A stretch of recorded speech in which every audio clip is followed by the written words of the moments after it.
I think I'm defined by the mistakes that I make in my life.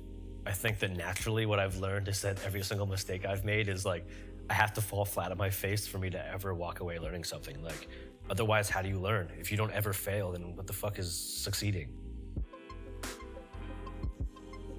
My name is Mike Cherman. I am a graphic designer by trade. I make clothing. I help people build brands, make logos, pretty much anything tangible. Meet Mike Cherman. He's a white guy. And yes, his latest brand is called Chinatown Market. An ironic relationship that has recently garnered Mike a lot of pushback, comment flame wars, and internet stone throwing from many, well, Asians. We'll get into this in a bit, but all of these topics need a little bit of context and backstory first. At the age of 25, Mike Cherman has been through more business highs and lows than most entrepreneurs twice his age. After exiting his own label ICNY 2 years ago, following an ugly falling out with his former investor, Mike packed his bags and moved to LA.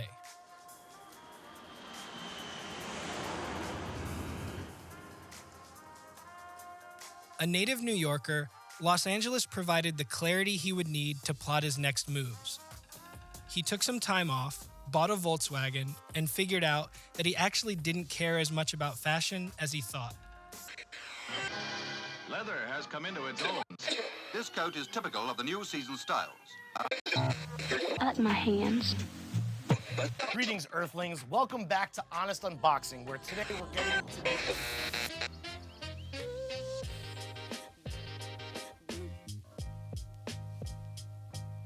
But before we dive into the changing face of fashion and brand building, a bit of perspective would help. I recently spent an entire Sunday in Mike's Arts District studio in Los Angeles. We spoke about the in-betweens, being in between freelance and in-house, being in between streetwear, fashion, and just plain counterfeiting. At the risk of oversimplifying, everything for Mike starts and ends with the same thing: graphic design. Design-wise, got started off when I was in middle school making t-shirts in my garage. I mean, my parents had an iron, I had a printer, some shit. We had the whole setup of just making t-shirts in general. So I would just like take a piece of printer paper, print some design onto it, and then I would literally iron it onto t-shirts. So that's kind of really where it rudimentarily started. I started selling t-shirts at my school out of back of my car. I got suspended from school for like literally selling a t-shirt. These two kids got in a fight over it on campus. This run and gun, contrarian style is something that would go on to characterize Mike's work as he began to get his design career off the ground. And then fast forward to college, I started working at like Goodwood, which was like a wooden jewelry company. And I learned the laser machine, which was like kind of a gift in disguise. This was like 2010. And so like I had learned how to use a laser machine to cut wooden jewelry. And then that kind of ended up actually getting me a job at Nike, working inside of one of their customization spaces. And they needed someone to operate a laser machine to cut fabric. And so I had never done it before, but to me, I was like, oh, cool. I'll take this skill I have and just apply it to this. And I became kind of like the laser technician there. And so my first day on the job, it was like a DTG printer, a vinyl cutter, all this other stuff to make clothing. And there was a huge locker of blanks in the back. I literally walked out of that office that day with like 30 t-shirts, like customized. That kind of, was my next 3 years after I dropped out of college, was working there. The idea of just figuring it out. For many people currently working in and around a creative industry, a massive portion of their 40, 50, 60-hour work weeks are spent using skills that are either self-taught or learned on the job, not in the classroom. And this is the DNA that has threaded streetwear and street culture for the past 20 to 30 plus years, decades before Mike and many others even entered the scene. But Mike and those like him are proof that the same creative nucleus that once sparked a subculture, now turned mainstream culture, is still alive and well today. The irony is actually that many contrarians of the past are now the establishment of the present. Looking back, it was like a pretty big gift for me to be around all these people and just to learn what I did. And it was really like a crash course because I would have to sit down with people like Amari Stoudemire or Kanye West. I have superstitions like if my outfit isn't that good, the show is not going to be as pleasing to watch. These kind of people sit down and they'd literally be like, I want a dragon dunking a basketball. I want it in the back of a jacket. And I'd have to sit there and mock it all up and then in 5 minutes show it to them what it looked like. So it was a very much like learning how to design, but like on the spot in front of someone. And that kind of made me what I am today, which is like a very quick turn graphic designer where it doesn't take me 2 to 3 weeks to make something. It's like a day.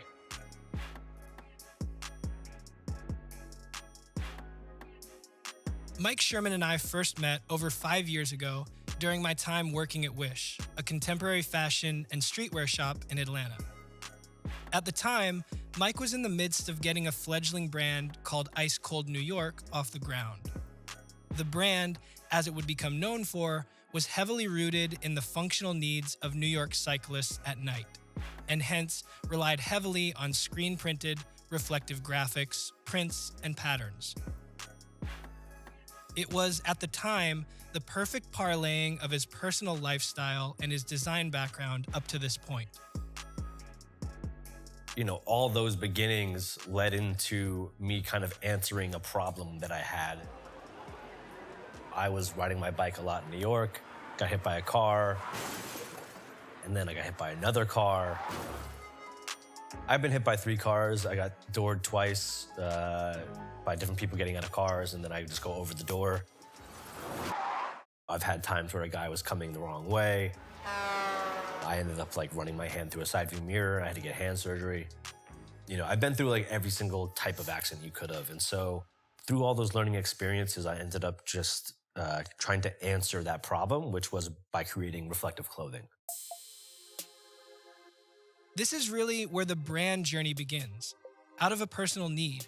It served a utilitarian purpose for Mike, and thus the problem solving was driven out of his cycling lifestyle.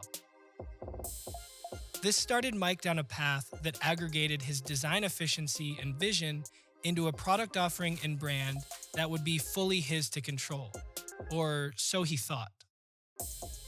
So I had never done my own brand before starting this brand. You know, I'd always made t-shirts and sold them out the back of my car. And then, you know, you start getting a little bit more savvy. I started the Ice Cold.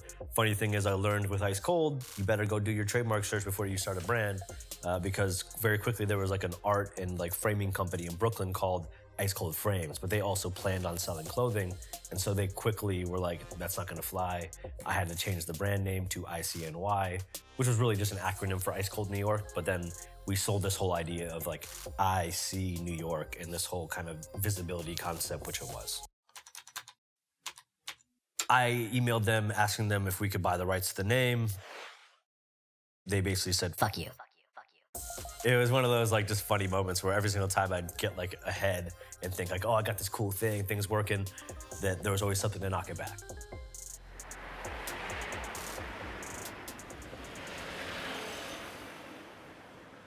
In 2011, I started making the clothing for myself. And so I literally would just like put reflective onto socks. I would go to Uniqlo and buy socks, t-shirts, jackets, pants. I would take any of the Nike gear that I had that was blank from NSW and I would just put dots all over it. My head was that like, by putting dots, I was creating this like lighter weight version of the reflective because I figured out that if I put a massive sheet of it, it was heavy, but by putting dots, it was light. So, you know, started off by making like, just by customizing my own pants, my socks, my shirts, my hats. And so that whole concept turned into a brand. That brand started off by me making it all by hand and then quickly shifted into getting an investment and then growing that brand and being a 300 retailer brand worldwide. You know, we're distributed in over 10 countries. It's pretty obvious that at this point, Cherman is in the midst of a very familiar streetwear story, a narrative that sees contenders rise and fall rapidly off the strength of and at the mercy of the hype machine.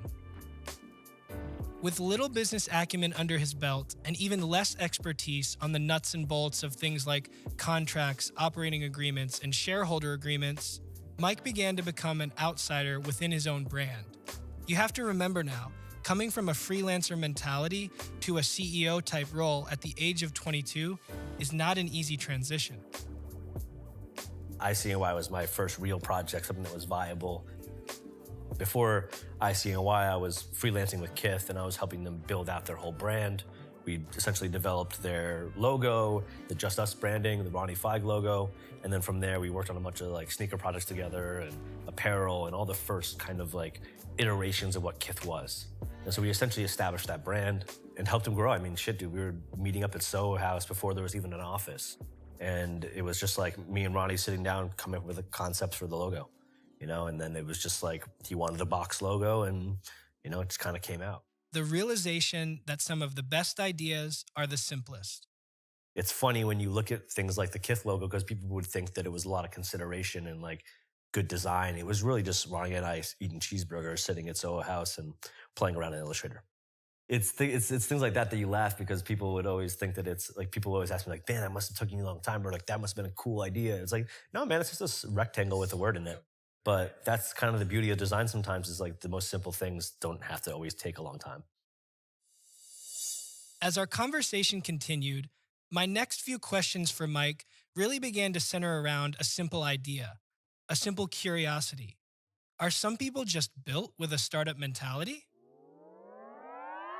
I'll explain. Take, for example, the rise of the freelancer.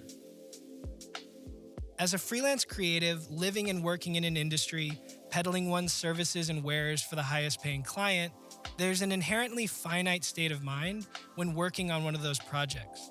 A start and a finish. Tackling a specific set of goals and deliverables, getting a sign-off, getting paid, and then moving on. The end. In the case of ICNY, Cherman's disposition towards quick-turn designs, a stable rotation of clients, and finite projects perhaps was working against the continual hustle that is required to build a long-term brand. An old MAEKAN interview with Outlier founder Abe said it best. Yeah, it's not just a burst of energy, it's like a sustained marathon of like tons of energy and time. I think that it's like the bastardization of the original idea, which makes you lose love of like what that original thing was, you know? So like the original idea was so pure and true. And then by the time I started bastardizing it and trying to create a bunch of products from it, I lost that love of what it originally was. So I guess, yes, like I think part of me is all about like jump-starting these brands, giving them a strong heart and authentic look. But then by the time that brand becomes like that kind of a young adult, I found myself in my first project being like, what do I do now?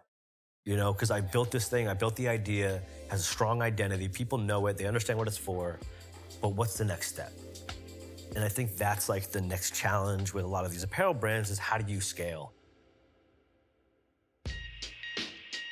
The brand hit almost $1 million in sales and like it was doing pretty great. And you know, things were great with the business, except for the fact that we couldn't innovate and keep up with like what the product idea was.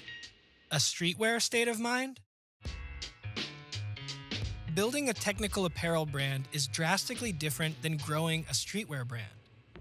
And inherently, the problem was that where I started with the brand was that I came from a streetwear world, I came from a streetwear ideology, and so naturally, like, all of my ideas were streetwear, whether it be t-shirt ideas, jackets. You know, I made like an all-over rain print jacket. That's really cool for streetwear, but for like a technical runner, he doesn't need a rain print jacket. He needs something that's super functional and works. In 2015, a turning point occurred for Mike and his time with ICNY. Through a series of investor-related decisions, Cherman was forced to step down from ICNY and separate himself completely from the company. For the first time since exiting ICNY, Cherman opens up candidly about the events that led to his departure from the brand. So ICNY, as of May of last year, I am no longer involved in. So essentially, what I would call a hostile takeover. He was like a year in, and then he just ended up just taking, I think it was like 60-40 or something like that. I honestly don't remember the exact number, but he ended up just having more ownership in the business. What was the justification of all of a sudden a year later I need to get, It was just the money invested, and he felt vested to a certain point, and that for him to move forward, he needed to have ownership. The craziest thing was that my lawyer was my family friend. My lawyer was like, yeah, you should just sign this. But the thing was that my lawyer was also acting for the business and speaking to him also. And then the craziest thing is that my lawyer ended up getting cancer halfway through the business and then having to withdraw, and then he got his own lawyer. And then it kind of created this separation where I no longer knew what was going on. So I never had, I lost that communication to say what's happening on those phone calls that I'm not involved in. I just didn't think about I built this whole idea. I started it. I made it strong. It's on my name. My name's all over the website. What's important to understand at this juncture in the story is the dynamic and power difference between starting or founding a company versus maintaining control and decision-making power about a business. But nested within Cherman's falling out is a really important and valuable lesson for any young business owner or someone looking to start their own company. How could Mike, who started the brand, whose intellectual property was the sole competitive edge in the product offering, and who spent the last 3 years grinding it out, simply be pushed out of his company? At first, I had 51%, and I owned the business technically. But then at a certain point, he approached me and he was just like, for us to move forward, blah, blah, blah. It was like, I need to have ownership in this business and know that I have control. It was just really that this was my first rodeo. And I thought of it as I'll take any opportunity to build my idea. That's the way I looked at it. I was like, fuck being Mr. I own it all. I wanted to just I'll be cool. I'll be okay with saying, I need help. Help me out with some money. And let's make this happen. And I think that approach was a little bit too free-spirited to allow what happened. I essentially allowed him to push me out of my own brand. Purely out of the fact that he controlled the bank accounts, he controlled the lawyers, he controlled everything. Now, this is the part of Mike's story that, subjectively speaking, really struck a chord with me during the interview. It was something that was incredibly relatable to me.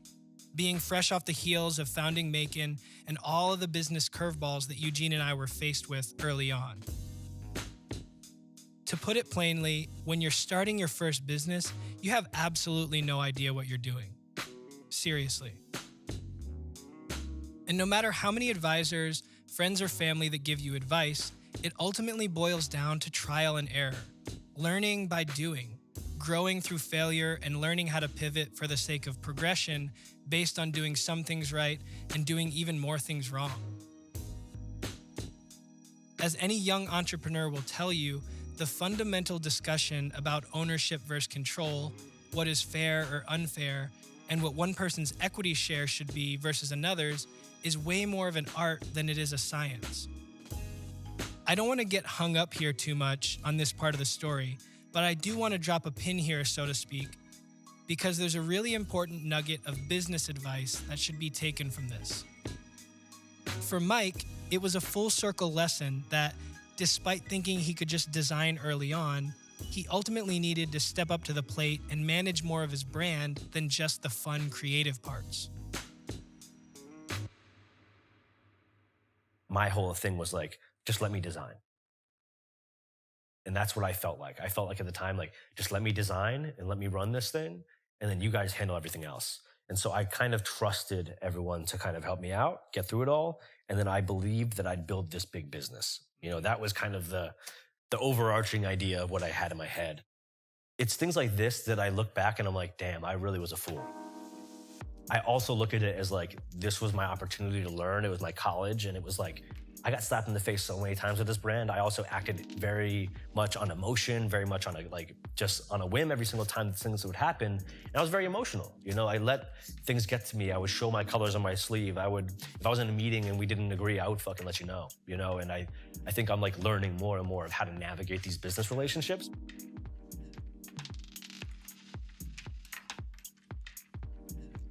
While I was out in Asia on this tour with Lane Crawford, basically doing a bunch of customization, trying to promote the brand, this consultant was in the office in New York, working with my investor and basically letting him know that he felt like I was unfit for the brand. So the whole time that I was communicating with this guy, he was deciding that, you know, I needed to be out. And then the next step was to liquidate everything. By the time I got back, we had, you know, 2 to 3 meetings. It was pretty apparent what was happening. And then, you know, it had to have been like a month after I got back that all of a sudden I looked at my phone and I got like a message like, your password does not work for your email. And then that's when I started figuring it out.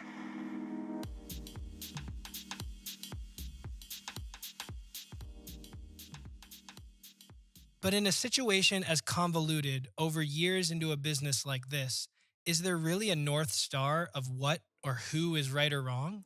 How do you even draw the lines between what is black and white when there's so much gray area in between? At the point I was at with that brand, I didn't know what to do next. So I wasn't fit to like steer the whole project. But the problem was that from the beginning of the brand, I was told, Mike, go design. And then we'll handle the business.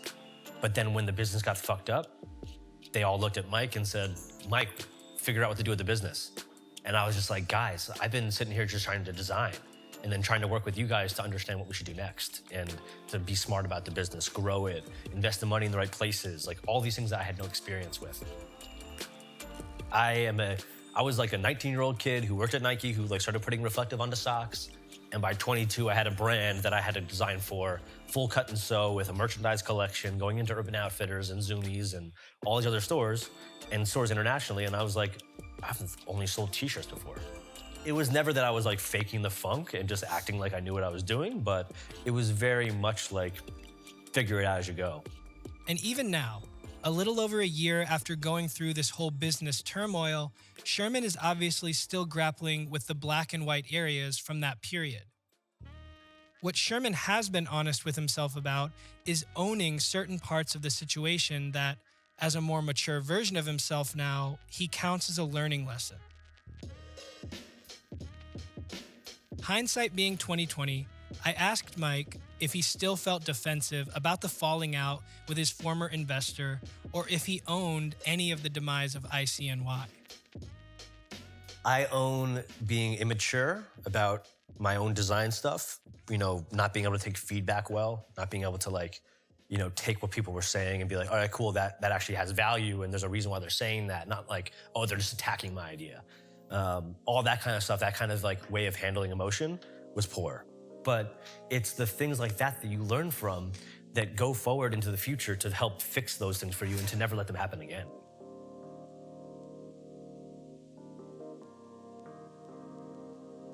I think putting yourself into that pressure cooker of like, I gotta figure it out, ends up actually like producing some pretty beautiful results. You know, like when I have like 12 hours to get something done, I'm fucking throwing a ton of shit at a wall and I'm coming up with some like really cool shit and some real hot garbage.